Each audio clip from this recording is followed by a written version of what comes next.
Want to password protect a page in Elementor?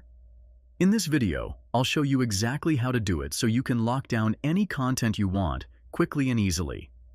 Don't forget to like this video, subscribe to my channel, and share it with someone who's just getting started with WordPress. Just start by opening your browser and logging into the back end of your WordPress website. From the dashboard menu, click on Pages, and then select All Pages. This will show you a list of every page on your site. Pick the one you want to protect.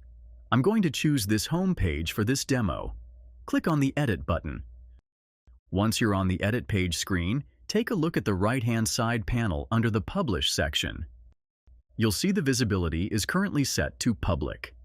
Click on that, and three options will pop up: Public, Password Protected, and Private. Choose Password Protected. It'll ask you to enter a password. Type in whatever password you want, just like I'm doing here. After that, click OK.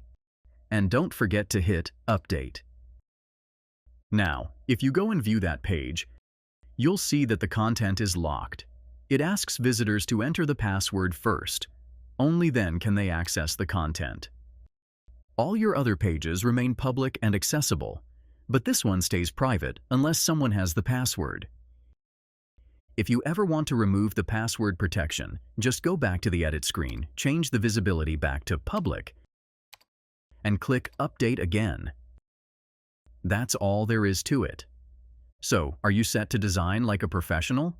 Elementor is my favorite resource, and you can jump in right away using the affiliate link below. If this tutorial helped, make sure to like, subscribe, and share. See you in the next one.